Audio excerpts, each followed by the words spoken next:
Bien-aimés dans le Seigneur, bonjour. Je nous invite à remercier le Seigneur Dieu Tout-Puissant pour ce moment qu'il nous a accordé afin de partager sa parole qui a rapport avec le thème l'agneau de Dieu, tiré du livre du prophète Ésaïe chapitre 49, versets 1 à 9, et de l'évangile de Jésus-Christ selon Jean chapitre 1, versets 29 à 42. Bien-aimés, je nous invite aussi à suivre ces activités pour en tirer profit pour votre vie, pour savoir à quoi s'en tenir quand nous parlons de l'agneau de Dieu. Qu'est-ce que cela veut bien vouloir nous signifier? Bien-aimés, dans l'explication, je veux bien faire allusion à la 37e publication relative au baptême de Jésus-Christ. Ce thème dans lequel je vous avais dit que l'agneau de Dieu est Jésus-Christ de Nazareth, celui que Dieu a envoyé apporter le salut et régner dans la justice et l'équité.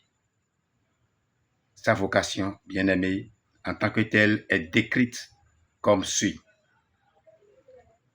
Je cite, « Qui a cru à ce qui nous était annoncé. Il a été maltraité et opprimé, et il n'a point ouvert la bouche.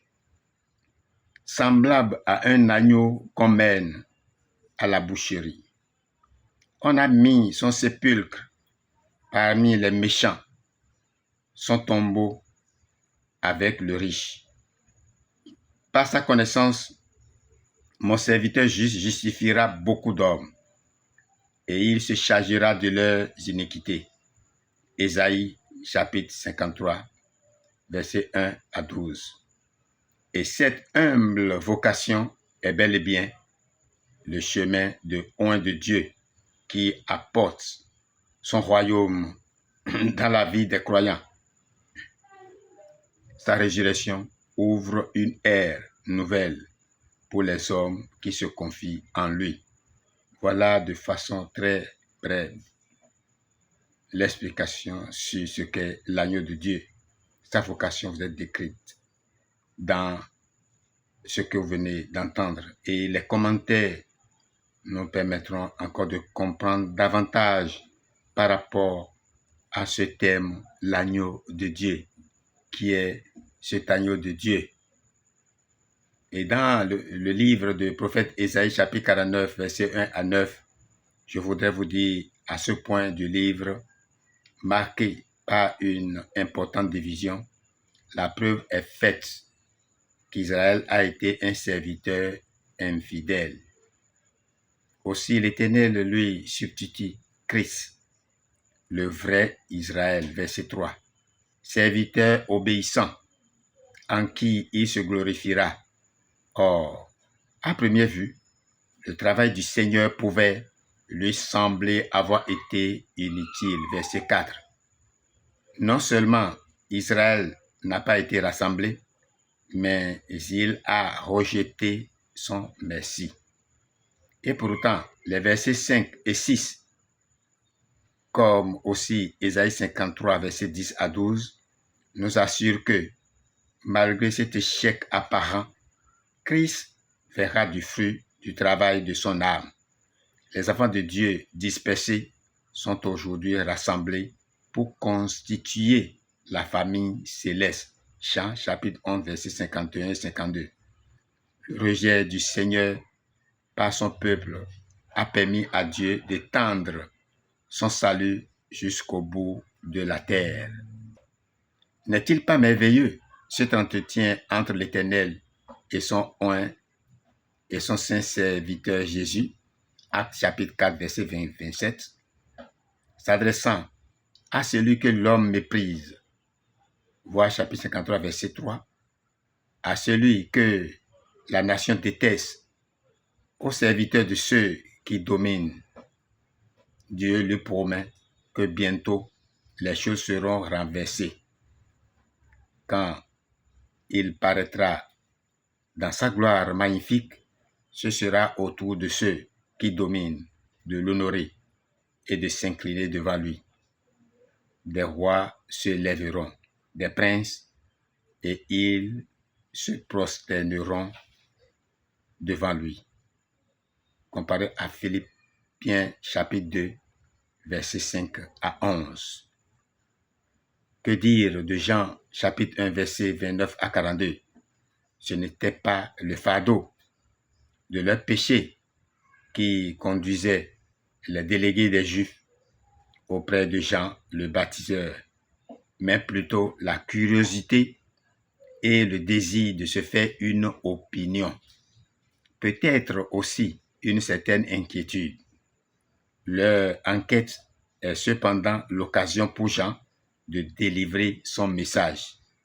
On voit 1 Pierre chapitre 3, versets 13 à 16.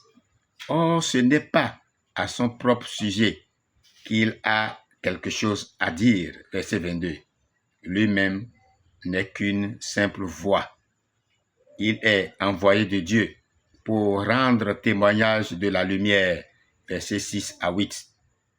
Dans un certain sens, tous les rachetés sont appelés à rendre témoignage de la lumière et tout d'abord en marchant comme les enfants de lumière, Éphésiens chapitre 5, versets 6 à 10. En eux-mêmes, ils ne sont rien, sinon des instruments par le moyen desquels Christ, la lumière morale du monde, doit être manifestée. Dieu a indiqué d'avance à son serviteur comment reconnaître celui qu'il est chargé de désigner. Voilà l'agneau de Dieu, s'écrie Jean. Lorsque Jésus paraît, Dieu s'est pourvu d'une victime sainte pour ôter le péché du monde. Et quelle victime? L'agneau de Dieu n'est autre que le Fils de Dieu, verset 34. Voilà que tu as entendu, celui qui est venu ôter le péché du monde. Qu'attends-tu désormais, toi qui n'es pas encore venu à lui? Il est le seul qui a pu ôter ce péché du monde. Et il faut venir à lui d'abord pour que ton péché soit disparu complètement et que tu sois purifié. C'est pourquoi ce cantique numéro 6 nous rappelle ceci. Viens à Jésus pour ta purification. Viens te laver dans son sang. C'est le seul chemin pour te procurer le salut éternellement. Le moment est encore propice pour que tu puisses venir te laver afin d'être libéré complètement de tes péchés. Viens donc, bien-aimés, vous qui m'écoutez en ce moment précis, je vous exhorte à venir à Christ avec une vraie repentance, une repentance qui vous permet de reconnaître Christ comme unique sauveur du monde. Cette repentance qui vous amène à avoir l'Esprit Saint qui vous guide en toutes choses et vous permet de marcher selon la volonté de Dieu. Bien-aimé, voilà le message d'aujourd'hui pour toi. Je te prie de bien vouloir le garder pour ton salut. Dans le précieux nom de notre Sauveur Jésus-Christ, j'ai dit tout ceci. Amen. Et à bientôt pour d'autres publications. Votre bien-aimé Seigneur Sénéda apôtre, Ignace des églises des chérubins et séraphins. Je vous remercie.